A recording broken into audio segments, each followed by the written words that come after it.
앞니 2개가 부러져 본의 아니게 한국, 미국, 프랑스 3개국에서 5명의 의사로부터 치과 치료를 받았던 미국인 유학생 A씨의 사연이 인터넷상에서 화제입니다. 가장 먼저 치료를 받은 건 파리의 한 종합병원.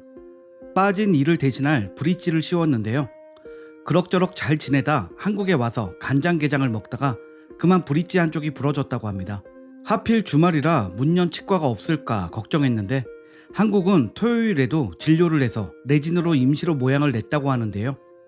그런데 레진은 임시로 떼우는 거라 브릿지나 임플란트로 교체해야 하는데 다음 주에 미국으로 들어가야 하는 일정이어서 치료를 망설였다고 합니다. 그런 그에게 한국 치과 의사는 처음에 브릿지를 씌울 때 신경치료부터 하지 않은 것을 의아해하며 신경치료부터 받아야 한다고 했다는데요. 신경치료부터 하고 보철이나 임플란트를 씌우는 게 한국 치과에서는 당연한 치료 순서인데 미국에서는 신경치료를 하고 치아를 떼우는 일이 거의 없는 터라 의심스러워 다른 치과를 찾았다고 합니다. 그곳에서도 신경치료를 받아야 한다고 했지만 레진으로 모양을 낸 치아가 의외로 오래가는 편이라 방학 때 한국에 다시 와 치료를 받기로 했습니다. 미국으로 돌아가 담당 치과 의사를 찾았는데요. 한국에서 레진으로 떼운 것을 보고 자기는 그렇게 못한다고 솔직하게 고백하며 감탄했다고 합니다. 그런데 이 의사는 신경치료가 필요 없다며 나중에 브릿지 교체만 하라고 했죠. 그러던 어느 날 베이컨을 먹다가 레진이 떨어졌는데요. 마침 담당 의사가 휴가라 다른 의사에게 진료를 받았는데 이 의사 역시 신경치료는 필요 없다며 브릿지 교체만 해주었습니다. 한국의 두 의사가 모두 신경치료가 필요하다고 했던 반면 미국의 두 치과 의사는 필요 없다고 한 것이었습니다. 한국의 과잉 진료를 의심하면서 견적을 받아본 A씨는 깜짝 놀라고 말았는데요. 신경치료도 안 하고 브릿지만 하는데 총 400만 원이 나왔다고 합니다. 다행히 보험을 미리 들어뒀지만 보험을 적용해도 230만 원. 한국에서 보험 없이 치료받는 것보다 훨씬 비싼 금액이었습니다. 미국의 살인적 의료비를 실감하는 순간이었죠. 그리고 프랑스 여행을 다녀왔는데 여행 다음 날부터 다른 앞니가 또 아프기 시작했습니다. 통증만 심한 게 아니라 이번에는 잇몸 위에 농약이 차서 부어오르기까지 했습니다.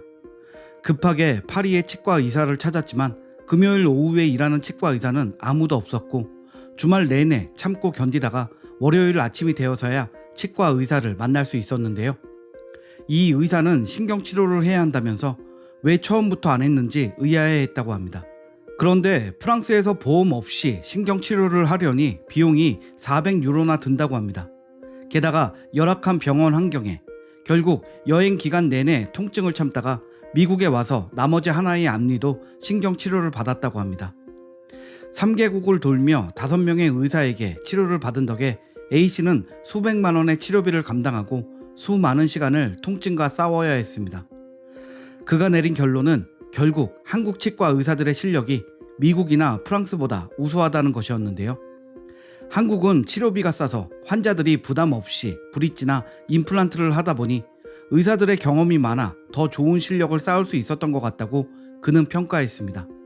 그러면서 치과 문제가 생기면 웬만해서는 한국에서 하고 오겠다고 다짐했죠. A씨뿐만 아니라 한국의 치과 진료를 경험하고 엄지척을 내보이는 외국인들을 쉽게 만나볼 수 있습니다. 최신 기술력과 가성비로 따지면 가히 세계 어디에도 비할 데가 없다는 인식이 강한데요. 치료를 여러 개 할 게 있으면 비행기 값 뽑고도 남는다는 소문이 퍼지면서 치과 치료를 위해 한국행을 선택하는 외국인들이 급증하고 있습니다. 한국 치과의 위험이 높아지고 K열풍의 주역으로 떠오르다 보니 인터넷상에서 한국 치과에서 진료를 받은 외국인들의 후기도 쉽게 찾아볼 수 있습니다. 영국의 치과를 간 적이 있다는 후기를 공유한 한 네티즌은 오른쪽 어금니가 아파서 영국 치과를 방문했는데 의사가 오른쪽이 아닌 왼쪽 어금니를 살펴보면서 치과 치료를 어디서 했는지 물어봤었다고 했습니다. 그래서 한국에서 받았다고 했더니 인턴 의사 3-4명을 불러 한국의 뛰어난 치과 실력을 보여주었다고 합니다. 독일에 사는 한 네티즌은 외국 치과에 가서 입만 벌리면 의사들이 한국에서 치료했다는 것을 딱 알아본다고 말했는데요. 바로 금리 때문이라고 합니다. 외국에서는 대부분 투박한 시멘트 덩어리처럼 생긴 크라운을 씌우는데 한국에서는 섬세한 기술을 요하는 금리를 한 사람이 태반이어서 이만 봐도 한국 사람이라는 것을 알 수 있다고 합니다. 게다가 미국에서는 치석 몇 개 떼어주는 스케일링도 250만 원이나 할 정도로 치과 치료비가 비싸서 평범한 사람들은 충치가 있어도 진통제로 버티며 살아간다고 합니다. 그래서 미국 약국에 가면 떨어진 이를 임시로 붙일 수 있는 치아본드나 보초를 고정하는 치과용 시멘트 키트 등을 쉽게 살 수 있다고 하는데요. 그 정도로는 아무도 치과에 가지 않나 봅니다. 이처럼 한국과 외국 치과의 실력과 서비스에 크게 차이가 나는 건 치과 의사가 된 후의 노력의 차이 때문이라고 합니다. 한 방송에 출연한 개그맨 출신 치과 의사는 외국 치과 의사들의 경우 대학 때 배운 의료 실력을 평생 갖고 가는 반면 한국의 치과 의사들은 대학교를 졸업한 후에도 각종 연수와 세미나 등을 통해 치과 진료 기술을 발전시키기 때문에 실력 차가 클 수밖에 없다고 하기도 했죠.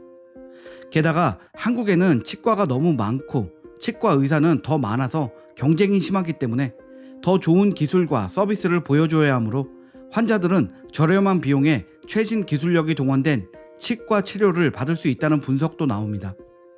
사실 한국의 치과 치료 기술력은 이미 예전부터 유명했었습니다.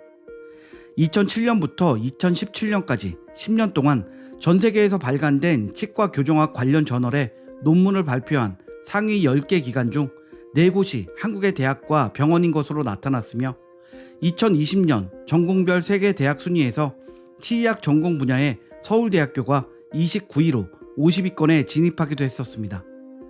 국내에서 개발한 치과 기술을 배우기 위해 외국 의사들의 연수 행렬도 이어지고 있는데요. 경희대가 독창적으로 개발한 바이오 급속 교정 치료법을 배우기 위해 10여 개국에서 200여 명의 의사들이 연수 프로그램에 참여하기도 했습니다. 최소한의 시술만으로 돌출 입과 부정교합을 치료해 환자의 부담을 줄여주는 이 시술을 개발한 교수팀은 교정학계의 노벨상으로 불리는 에드워드 H. 앵글 리서치상을 수상하기도 했습니다. 치아 건강은 오복 중의 하나라고 여겨질 만큼 삶의 질을 결정하는 중요한 요소입니다. 치아가 튼튼해야 맛있는 것도 많이 먹고 통증 없이 편안하게 지낼 수 있기 때문입니다. 치과 기술은 이러한 인간의 기본적인 삶의 질을 높이는 의료 기술입니다. 그 대단한 것을 우리는 몇천, 몇만 원만 지불하고 동네 어디에서나 누릴 수 있다는 것에 새삼 자부심이 느껴집니다. 앞으로 치과하면 대한민국이 먼저 떠오를 그날을 기다리며 오늘 영상 마치도록 하겠습니다. 시청해주셔서 감사합니다.